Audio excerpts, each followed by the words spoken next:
Hey, how are you? I'm doing well, buddy. How are you? I'm good. I'm good. Did I catch you at a bad time? You said there's a bond auction now? Yes, there is a bond auction right now, 10-year tips, but I don't know if it's out yet. It's not out yet. Normally, I wouldn't really care, but after yesterday's 20-year debacle, um, Right. markets Right. are paying So a bit more so we'll attention. get to some things, but why don't you explain what happened yesterday? So yesterday was just part of the regular Treasury financing in the U.S. It was the 20-year bond auction, and it went very poorly. And Okay. without getting overly technical, it just essentially is a result of poor demand, which is reflected in higher yields and poor metrics on the auction. And Yep. yeah, it just rattled the markets a bit because of this ongoing theme of, you know, whether we're seeing higher yields at the long end of the curve because of a divestiture of U.S. assets by foreign governments or foreign institutions, or whether it's a fear of higher inflation, whatever it is, it's very disruptive, Right. at different levels. I mean, Right. do you So want we're me to not get into the technicals of why it was bad? you can, yeah, if you want. I mean, we're I going to go mean, off that's off topic a bit, but sure. Let's go no, into I I mean, mean, 'cause it's that's not. I affecting don't that's think that it would affecting interest your sort of regular listener, but essentially the bid to cover ratio is a ratio of like how many people are bidding to buy the bonds uh, relative to what they have to offer. So Yep. that was a high ratio, which just shows sort of you know less than demand, and Right. then what they call the tail of the auction, which is the difference between the average yield and then the highest yield, was very very wide. Which, and anyways, all Yep. of this is just symptomatic of poor demand, if you will, or demand that is requiring a much higher rate than what was expected Right. by So it's one of two things. We're not quite sure what it is, but it is signaling that there's still a little bit of stress in the bond market. Obviously, we're getting a little bit technical, but what I can say from my end, like we're seeing this real time. Like we've seen fixed rates tick up over the last 3 days, from multiple lenders, like day after day. Mhm. So when you're seeing stuff real time on the U.S. side, um, it affects us, and we'll tie that into mortgage rates and mortgages later on. But we're seeing it real time. Like Mhm. people that want fixed rates, like I'm getting rate sheets from lenders, and they're dynamically pricing. Like fixed rates are going higher, they're changing our rates, in our network almost every day. So you're seeing your originators of loans. Yeah, so the Oh, originators of loans are sending us rate sheet. They send us a rate sheet typically every couple of weeks. Here we are. If rates are stable, these are the nothing banks you're talking changes. about, or you're These are being. banks. Yeah, Oh, these are banks. Yeah, these are banks. And we're seeing like dynamic swift changes, like not just like every 2 3 weeks, like what you're seeing real time yesterday is affecting us today. yeah, yeah. So it's still, I guess the last time we spoke, there was still some stress in the bond market. It seemed to quiet down a bit. Now I guess it's a little bit still here. Yeah. Oh, for sure. Yeah, No, there's it's no still, question that it's here. I mean, especially, longer duration fixed income is so much more affected by perceived inflation or inflation expectations. That's why the Fed's always talking about entrenched consumer expectations on inflation, right? Because right. they become self-fulfilling, and on a 30-year bond or a 20-year bond, it's a big deal, right? If inflation is has more of a longer term duration to it, or a perceived longer term duration to it, right? Right. Okay. So let's get back to kind of what I want to talk about today. I know we'll talk about bonds a little bit later on and rates, but Great. I mean, last time we spoke, we were just, coming into the last month to think of the election. We've got the election now done and over with. We've got a new government that I guess has a mandate, not quite a majority mandate, but pretty close. Yeah. And we've got some, I guess, the official, policy, handbook or whatever we want to call it is kind of out and what he wants to do. We'll see how quickly he gets it done or starts to implement things. Um, any thoughts? Any on how they basically rose back to power? What do you think of Carney yourself? I mean, I didn't vote for him, but so far, seems pretty practical. But we'll see if some of the Liberal Party is less practical. Yeah. Yeah, I don't know. I'm to tell you the truth, was a little bit surprised that at what happened, but I think that it comes down to two big things. One was I think Trump's behavior, in his first month or so in office, just scared the entire world, and we just happened to be in the unfortunate spot of being in an election, and that made Canadians in some way think that Polyev was either too much like Trump, or that he couldn't handle Trump. I don't know, but whatever. The Trump effect to me was what swung the election. Right. And I think also, the Canadian people. It would seem that the Canadian people were less disenfranchised with the Liberals then they had this hatred for, or not hatred, it's a strong word, but dislike for Justin Trudeau. Like it seemed Right. to be really a Trudeau thing, and not a Liberal thing. Right. I guess that's what can be taken out of all of this. That I think, yeah, I think that Trump I think that the Trump effect for the most part was the big vector that swung. I think that he's really scared Canadians with the way he was talking, and the 51st state and the tariffs and all this stuff. And I think that just sort of the average person looks at Carney and sees someone with a lot more experience, a lot more polish, a lot more statesmanship, and has a lot more confidence in him being able to deal with someone like Donald Trump than Pierre Poilievre. I think that's what it came down to, and also a lot of what I think it's a wrong association, but I think a lot of people tried to make Poilievre seem like a populist or some type of a Trumpian, in nature. When I don't think that's the case at all. Yeah, I didn't think that was the case either. I think we can debate. People are going to debate. I don't think media portrayed Poilievre in anything but a populist. I think he got the short end of the stick there. But anyway, we do have somebody with a lot of experience. We'll see if he can put into practice what kind of he said he would, because while he's a Liberal, it sounded like he was moving a little bit more towards the center from, I guess, the previous incarnation of the Liberals under Trudeau. I'm not sure. I mean, it might have to keep his caucus under control a bit. They seem to be sprouting different messages every He said what he day. had to say to get elected, and now we'll see. We'll see. Yeah, those guys threw Trudeau under the bus it was incredible. It was like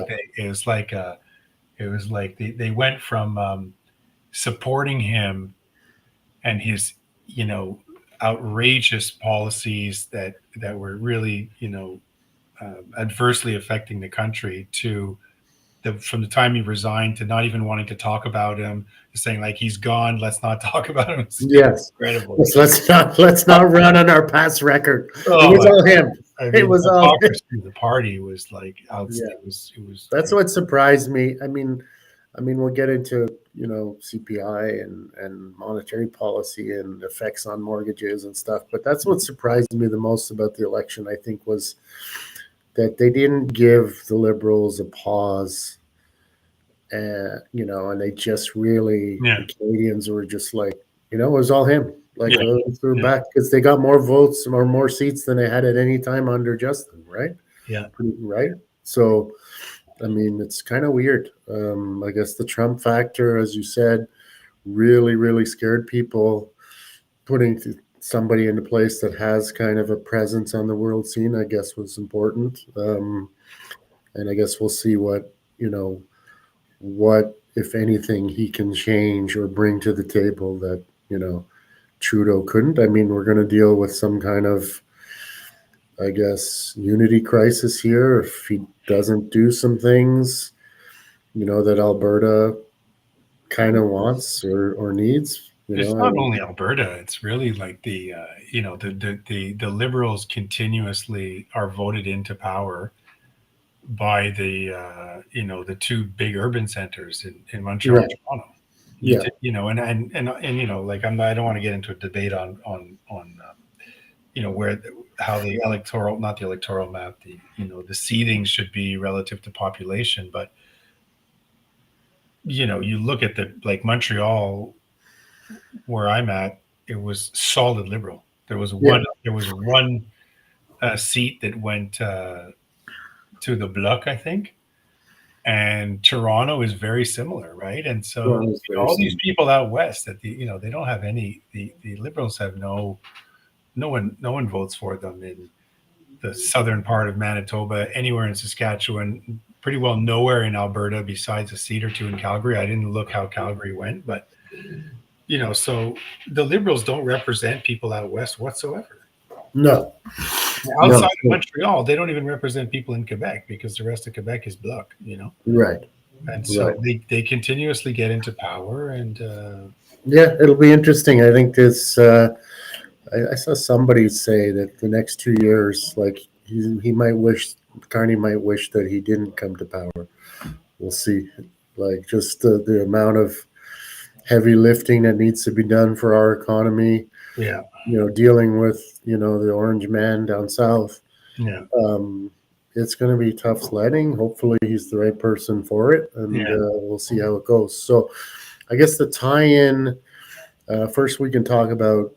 We talked about the bond auction in the U.S. and rising interest rates. Right. I mean, we had a CPI number this week, consumer prices. That headline was down, but some of the measures actually, Yeah. The core was up the 0.5. core was up quite a bit, Yeah. right? The core was up a lot. It was up 0.5.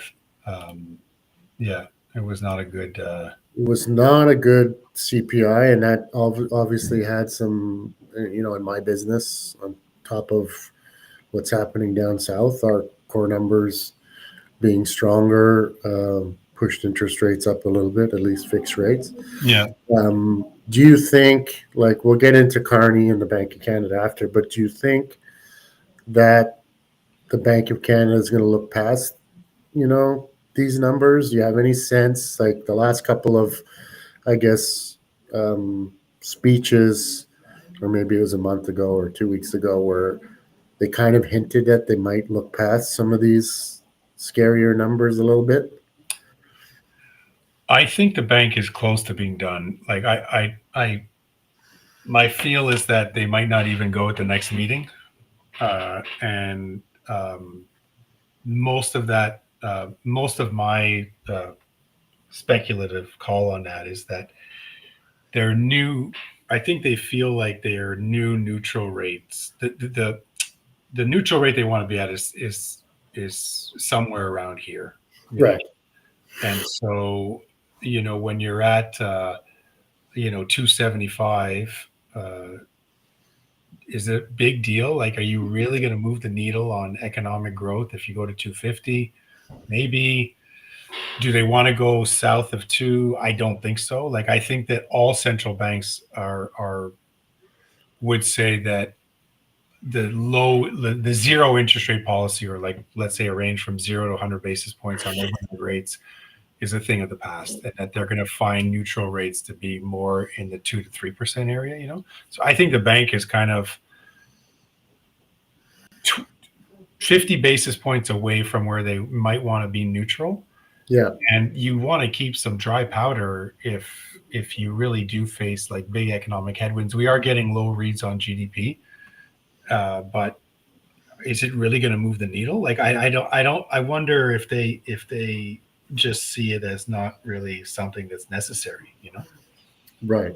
Right. So what? I mean, I think there was a 50 Dollar's holding to up too, by the way, which is a big thing, What's right? that? The Sorry. dollar is holding up quite Yeah. well too, which is a big thing. Which is a good thing. Which is a good thing, which helps them too to sort of not Right. So a lot of this move in the last CPI was food prices, right? There was food prices and a few other. No, the core was what really moved. Well, Yes. it's a month over month reading, right? So Yeah. you have to take it with a grain of salt, because it's only a 1 month reading, but and it's also like the readings are all going to be completely all the economic data that's going to come out in the next for I don't even know how long, maybe even a year, is all going to be skewed, right? Because of the tariffs. Right. Like the tariffs, there's no way around it. Like just from a math standpoint, when the government's coming in and taxing goods at like I know it's like for us it's like on different goods it's different rates, but if there's a global tariff system in now that's raising the prices, the only way for that to not be inflationary is if the businesses themselves absorb those prices, which they never have, and they're not going to. They're not going to. No matter how much President Trump whines and threatens Walmart, with your customers are watching and I'm watching, you better not raise prices. They're like, they're going to raise prices. They're not going to, sacrifice their profits. They're going to raise prices, and so that creates all kinds of distortion, not only in like inflation numbers, but in the way like we saw the U.S. GDP numbers for the first reading on the first quarter numbers. The GDP were negative in the States, right?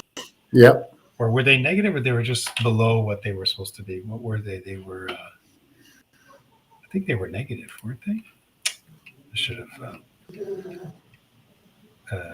Anyways, and it was because of the essentially because the U.S. businesses went out and imported a lot of goods ahead of the tariffs, and when imports rise, it decreases GDP because of the way they calculate GDP. Yeah.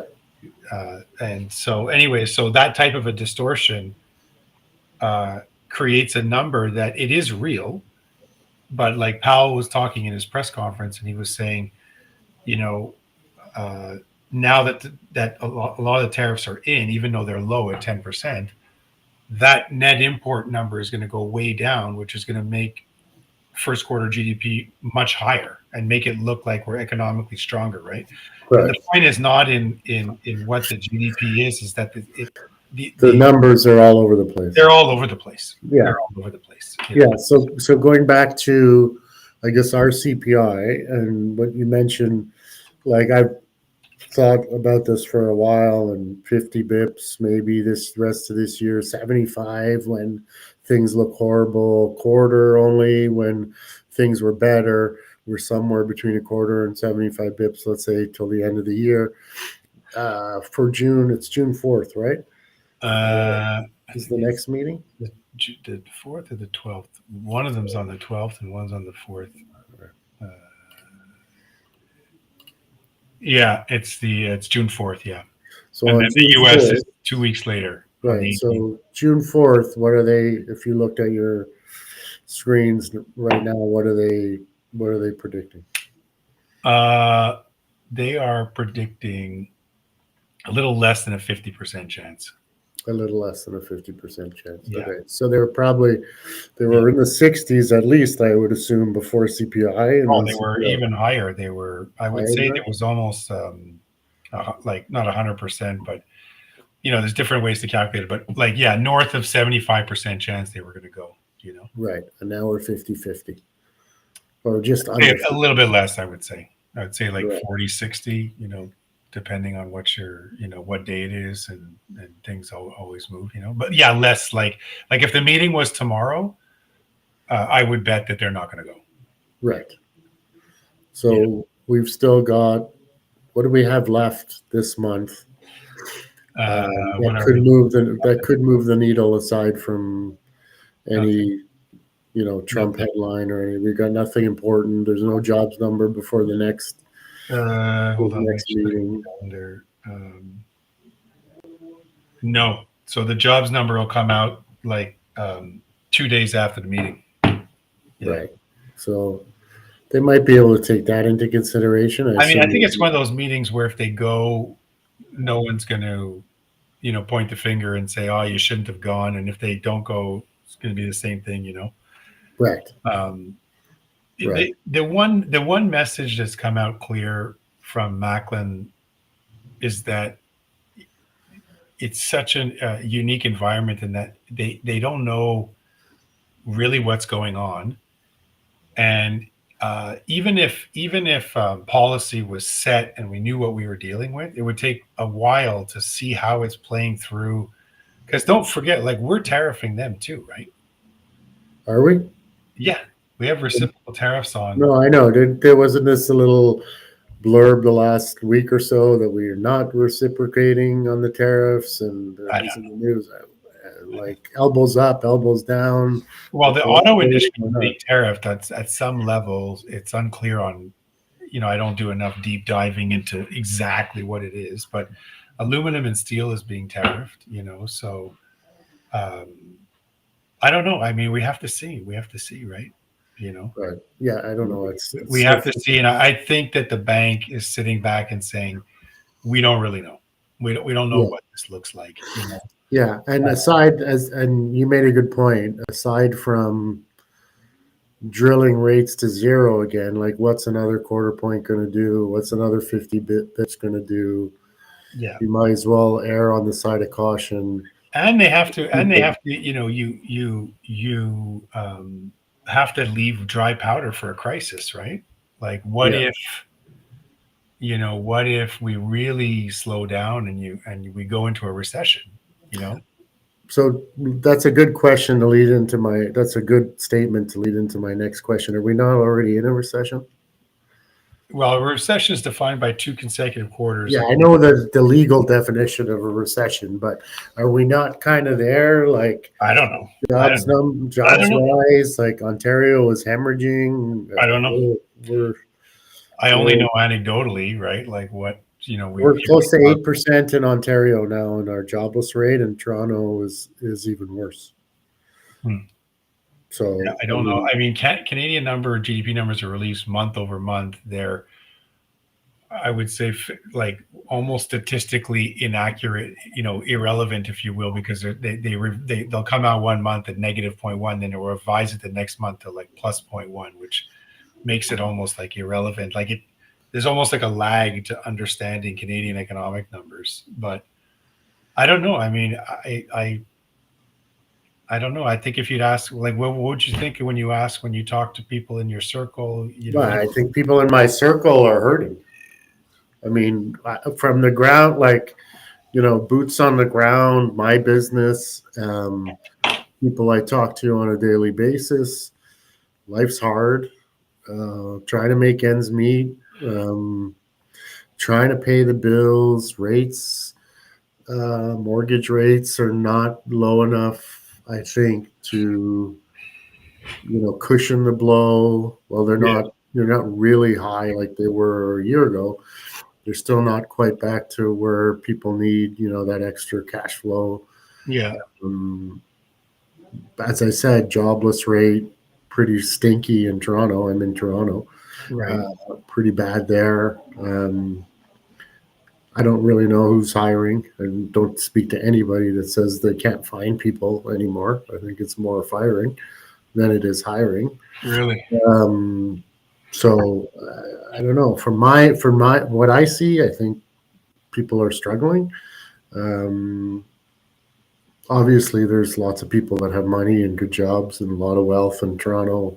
I know Montreal, same, Vancouver, but boots on the ground. I would say it's we are in a recession, but who knows?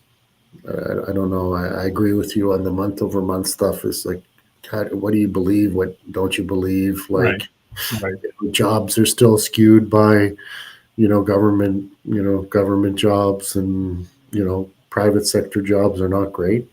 You know, so we'll Yeah. see. I don't know. Yeah. I don't know.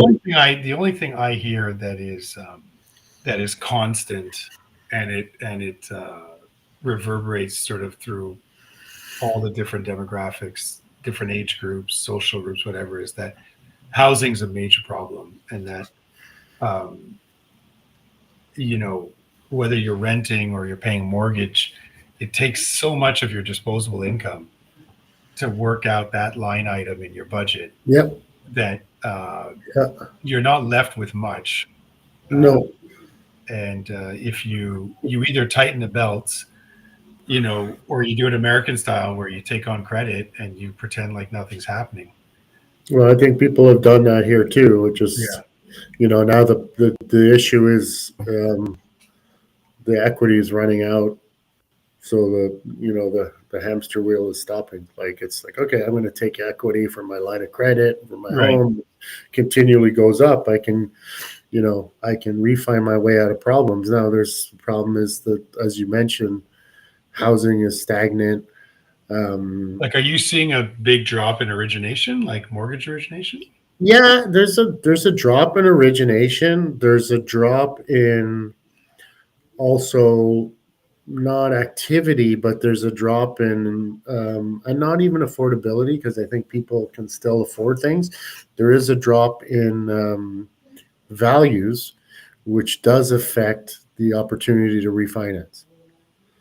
So there are people who, in the last 2 or 3 years, that might have bought, that have no opportunity to refinance, or to get out of some debt. People that have been sitting on their homes for many years, that have equity, can offset some of those debts by taking a line of credit, or redoing the whole mortgage. But we are running into, it's been a push pull, I guess. A couple of years ago, we had a lot of issues with appraisals. Then things got back. Now we have activity, but sometimes the appraisals are just not coming in where there's enough equity, or it's worthwhile Right. to pay for it. So, and unfortunately, our economy became so addicted to real estate that Yeah. it's a problem. Yeah.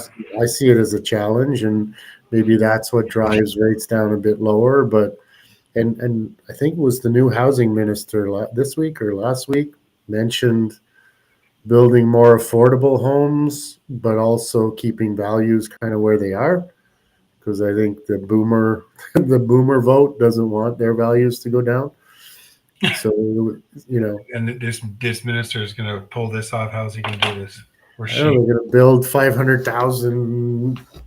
You know, I don't know what they're going to build. Prefab homes, green Well, energy prefab homes. I know here in Montreal, uh, I do a little bit of work around just looking at listings, and I know the property tax rates from being a homeowner myself, and also knowing people around the city and the different rates, and the cap rates are at zero. Like, you're not buying, if you're buying real estate and you're renting outside of Airbnb, which has become even more of a challenge, but just traditional renting. The only reason you would do that is if you expect real estate prices to increase, because your return on equity Yeah, your return on equity is not. Is maybe if you find something really nice, you might make 1% or two a year. I don't know, but Yeah, it's yeah. You're hoping that you're going to get appreciation over time, but yeah, you're not making yeah, for sure. yeah. And So anecdotally, I mean, just from you know walking my dog, I do a lot of walking with the dog. It's like the amount of inventory out there is significantly higher than it has been the last 2 or 3 years. 100%. Like Same here. there's a lot of for sale signs.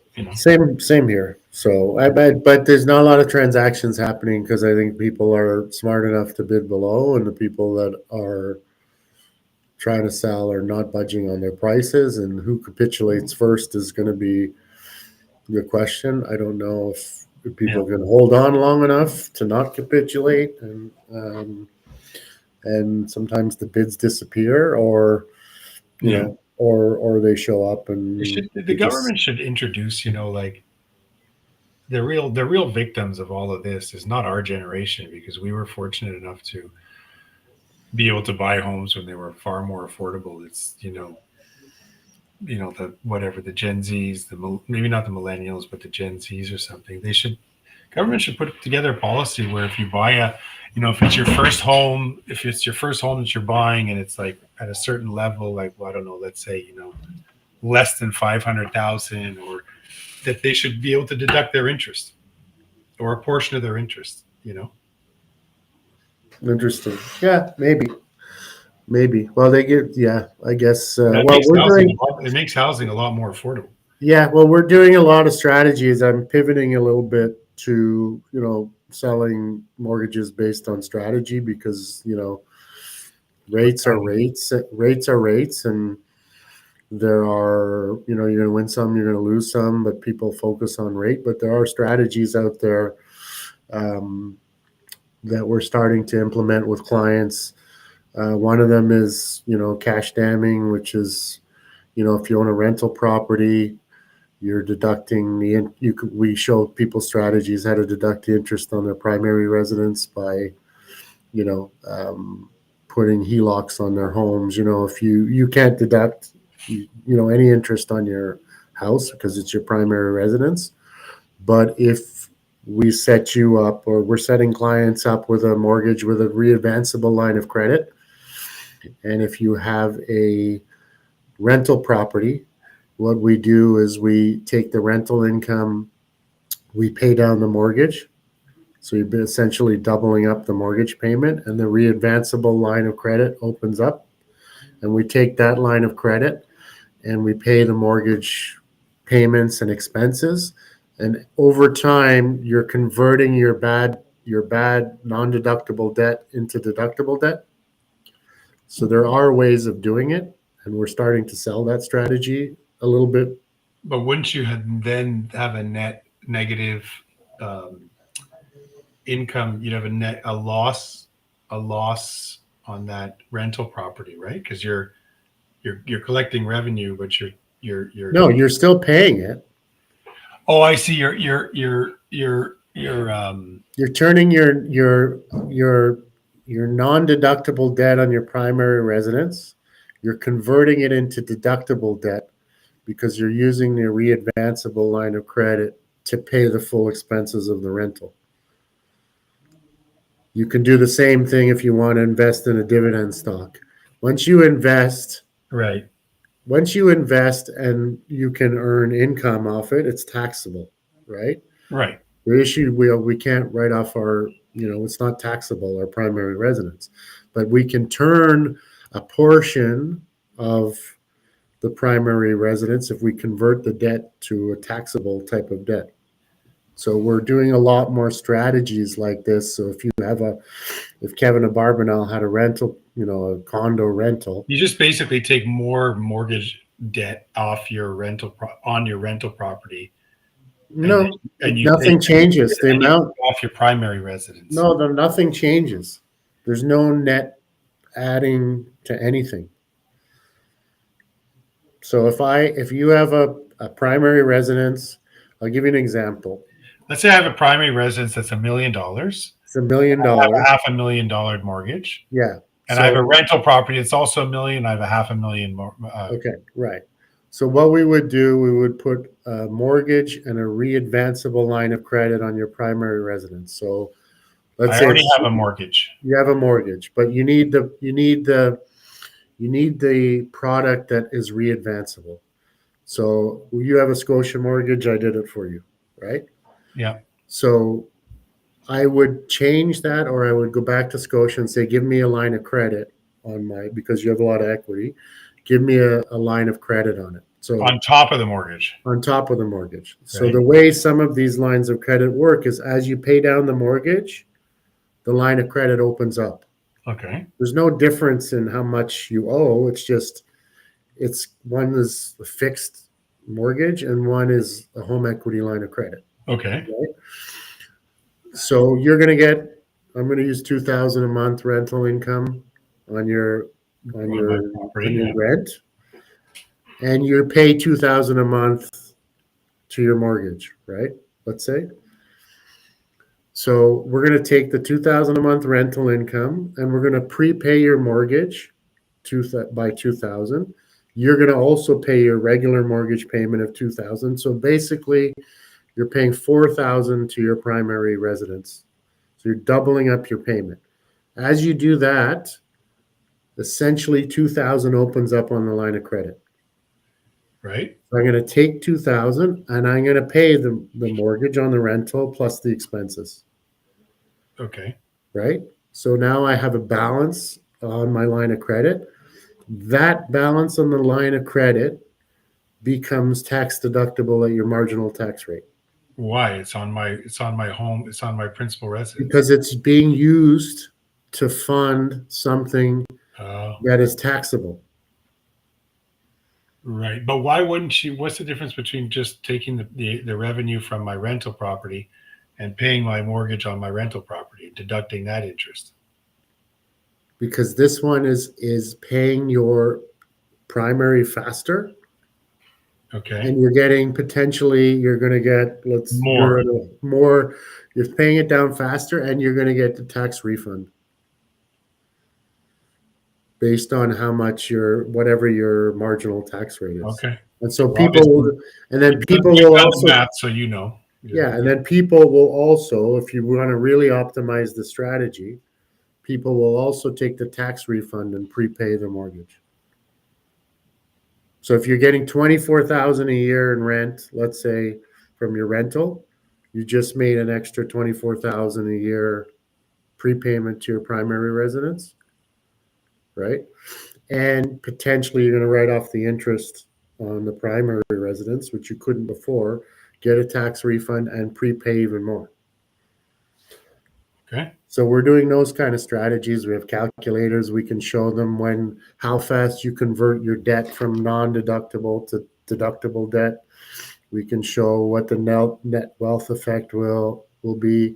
We show people what the effective rate will be based on your marginal tax rate and how much you're writing off and all that kind of stuff. So Yeah. we're helping people, that way, but that's still for the more wealthy person that has a rental property, right? Right. Yeah. Like it's not like the Yeah. average person Yeah. is not Yes. taking in, but if we have come across people that have equity that are looking to pay off their mortgages faster, now we're kind of saying, why don't you buy a rental? They're cheaper now than they were before. We'll show you the strategy and blah, blah, blah.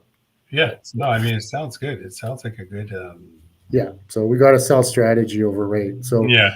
but back to, I guess, our, conversation on the government. The last thing I wanted to kind of talk about was, I guess the relationship between Carney and Tiff McClellan. Like, you find that will be any different than a typical, prime minister and a bank governor, or like obviously there's some, there's a skill set with Mark Carney that nobody else has. Whether you agree that he did a good job or not when he was, I'm just thinking. I'm laughing because I'm laughing. like, when mixing, like they say, mixing church and state. Now we've got a guy that was actually in that role prior as our prime Well, minister. and also it's really interesting with the way that Trump is just completely, in a very obtuse, arrogant way, inserted him into the way he's come after Powell is like embarrassing. So it's interesting that, because normally there is that iron curtain between the central bank and I think that Carney is, he knows that the importance of the independence of the bank. But it is a bit different in Canada because the Bank of Canada is not like the Federal Reserve where it's independent, right? Yeah. Uh, I think he'll just sort of, let him do his job. Uh, Maybe if there's a crisis, hopefully we won't have a crisis, but I wouldn't worry too much about that. Right. He's almost on his way out too. Macklin, isn't he? Do you know when his term ends? No, you would know that better. I don't It's follow. I think Carolyn Rogers will You probably think be. she'll be the? I hope so. I think she's very good. I think so too. I think she was passed over. As much as Justin used to be proclaimed to be a feminist, he actually passed over a pretty good candidate to become Bank of Canada governor last time, right? Who? So I just said like Justin proclaimed to be a feminist, but when the time came to promote somebody to Bank of Canada governor, he promoted McClem, which was part of his Laurentian elite over Rogers, right? Uh, And Wilkins. and Wilkins and Macklin was overlooked by Harper when he when Yes. he get when he instituted poll laws. Yeah. So that was a bit weird. I'm just on the bank's website. I'm trying to find what his term is, but I can't. Whatever. Yeah. So I don't. I'm not. I wouldn't worry too much about. Well, okay. Well, I we'll mean, see. I don't even know what. Even if Carney did interfere, like what that would. In what way would he interfere? Would he interfere more as a dove or a hawk or a guy for lower rates, for higher rates? We'll see. Didn't really do much as a Bank of Canada governor. Didn't have to do much. No, he lived. Lived Carney through like zero, right? governed both the Bank of England and the Bank of Canada during the modern monetary Yeah. So heydays of we zero wouldn't rate. even know. We wouldn't even know kind of what his real stance is because he never had to do anything. Yeah, yeah, yeah. He's actually like one of the last guys, central bankers from that time. Like Powell has been around a while, but Powell has now dealt with many years of higher rates, and he's I guess Lagarde is still in that boat of like these Yeah. crackpot economists, central bankers that believe there's no repercussions to having zero interest rates. Yeah. Yeah. And then they Well, scratch their heads when there's inflation. yeah. Well, they are. You know? Um, It's like Ronald Reagan said once. He said he goes, an economist is someone who observes something happening in real life and wonders if it can be replicated in theory. right. Yeah. Right. Yeah. Well, we've lived through a lot of these guys, people running our monetary policy, and um, that's been probably their motto. Yeah, they're just yeah. Well, don't get Anyway. me going on that. I'll need another hour. We'll get to that the next time. Yeah, Um, all right. Okay. I think we'll wind it up yeah, here. yeah, It's good chatting with you. You're saying 50-50 chance, just a little bit under 50 for yeah. A little bit under June 50, I 4th. would say. June 4th. We'll see. We'll see what they do. I guess Parliament's going to Yeah, I mean, read. there's still time. Yeah, it's also like very correlated to Donald Trump's trade policies, right? Which Yeah, which which can change overnight. Like yeah, that's the crazy part. That's the why guy, the guy that's is what like he's not stable, he's not stable. No. and he could change anything, right? Yeah. So imagine if whatever he wakes up, in a bad mood, and next thing you know, he's Yeah. slapping tariffs on people, and the stock market's puking, and all of a sudden, everyone's whining for that we need interest rate cuts. Right. You know, Right. you know? Yeah. Well, we'll Things, see. things change fast. Things change fast. Well, I we'll mean, see. I'm assuming the 3 month deadline on the, I think it's the end of July, the 3 month deadline for countries to renegotiate their trade agreements with the U.S. So I'm assuming that at some point in time between now and then, the markets will start to get nervous again around uh, Probably, what's going to happen with tariffs, and probably. and anything can happen. You know, Yeah. they were pricing in the sort of heat or the heyday of that sort of 2 weeks of chaos post Liberation Day. They were pricing in 50% basis point moves in the US, like in the April meeting. And now they're not even pricing an ease until like the September meeting Wow. or the August meeting. Sorry, you know. So Wow. the September August meeting, it's the late fall meeting. They're pricing in an ease. So the markets change fast. You know. Yeah. Uh, Wow. sorry, yeah, the September meeting. Yeah, September meeting. Yeah. Wow. So Wow. you know, Huh. like Interesting. if they had, so we rallied in the S&P from 4,800 to 6,000 basically, right? It was like a 20% increase Yeah. Yeah. after a significant 20% drop or whatever, you know. Yeah.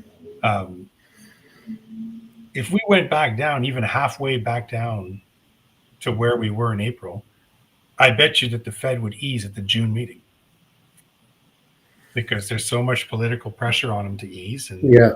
and at some point in time he's going to fold. Yeah. Well, we'll see. I mean, where we have hopefully some separation between, as we said, church and state, there's no separation there. I mean, Trump is all over him to. I mean, he's held his own. He's He's held held his his own pretty ground, and well. good Yeah. good for him. And Trump has been told to shut up by many people, like, you know, stop it, which he has, but he still can't help himself. At least No. once a week, he's saying something about too Yeah. late Jerome, or you know. Yeah. Yeah. Well, we'll see. We'll catch up with you maybe after the June meeting, sometime Yeah, maybe after CPI again in June, and we'll see what's going yeah. on there. And we'll have Carney. We'll have. Um, I think they'll be back in Parliament at least for a little bit before their summer break. We'll see When if do they? When do they? I When do? think there's a meeting. I don't like saying I think, but I think the 26th or the 28th is when they come back. There'll be no budget, I guess, till the fall. I understand that. I mean, I know people are all up in arms. There's no budget, no budget. Hasn't been one all year. But how do you budget? The Liberals don't even know what that means. Like, you know, No, they don't. But I think Carney knows. I he think asked Carney my might. dog what he thinks the budget would be. To see, it's the same thing. He'd tilt his head like this, and his ears would flicker, and he'd be like, you know, Yeah, I think Carney probably understands what a budget is. Does he want to do one? Probably not. But I think he understands what one is. But I get it a little bit for now. There's a lot of moving parts, but at some point, you know, hopefully, he campaigned on being, the right person and prudence and knowing what, yeah, the adult in the room. Hopefully, yeah. Just like the becomes it. Republicans in the States, they campaigned on reducing the deficits and the net debt, and they're trying to get a bill through Congress that's going to add $5 trillion over the next decade. You know, Right, right, right. It's crazy. It's crazy. yeah. It's all right. Buy Bitcoin, buddy. Buy So some like, Bitcoin. there's only two sure things in Canada. You know what they are? What? That the Leafs won't be playing hockey after the second round, and that the Yes. Liberals will blow through any budget you can give them. We're gonna end on that. That's a pretty good line. I I think wore my Leafs, my baby blue Leaf shirt for you. yeah, yeah. Yeah. I think you're right there. Fortunately, they played a good team though. Yeah, they did. The Florida Panthers are a good team. I think they're gonna run over Carolina. We'll see if I'm right, but it's tough. It was definitely, I would say, as someone who is objective, because you know my disdain and hatred for the Leafs, I felt like it was the best Leafs team that I've seen, It was a good one. It was a like, good in a one. long time. Listen, Like, I think they were a good one, but I think like everybody thinks that it's just a foregone conclusion. Oh yeah, we should make the second round and make the quarter conference finals, but the other teams are good too. And For sure. Florida, That's sure. until somebody beats Florida, they're the defending champions, and Yeah. the way they played, especially in that final game, I don't see anybody beating them. It's also it's a little bit like the Leafs have been unfortunate. Part of their story of failure is that they've been in the best division in hockey for 100%. at least the last 5 years, right? With 100%. Boston and Tampa Bay. Tampa Bay won 2 Stanley Cups. Yeah, now you have Florida's finals back to back. Like it's like during yeah. the Bulls' heyday, there was like great teams that never won a championship because the Bulls would just win every year, and you weren't going to beat them. They were 6-0 in the finals. Yeah, well, Florida's a good team. Until somebody beats them, they're the best team. So I'm not as I'm disappointed. I'm not as irate as I was in the past. For some of these failures, I think this one was legitimately lost to a better team. So, it would have just been a lot better if it was like 3-2 in Game 7, or it's 100%. Listen, 100%. That's woulda, coulda. Guy got hurt. Like, at the end of the day, it doesn't really matter. Doesn't matter. You lose 2-1, it's still heartbreaking. You lose 5-0 or whatever they lost, it's still heartbreaking. But you're right. It's a good motto. Liberals. I'll put that on my screen.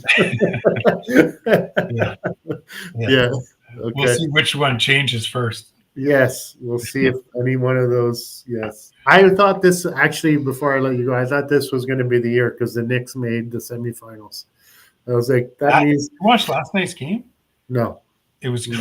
I've been watching basketball for a long time. I've never seen anything like that. They were leading the game, I think, by 16 points with 2 minutes left. And they lost. They lost in overtime. Oh my gosh! No, I don't watch. I hate basketball. I don't watch it anymore. But I was like, if the Knicks can make the semis, Toronto can make the semis. Right. I thought they were going to win the series. Right. So, I thought they were going to win the series. Yeah. Okay, bud. Yeah. All right, man. Okay. Thanks, man. Appreciate it. We'll talk soon. Take care, bud. Okay. Bye-bye.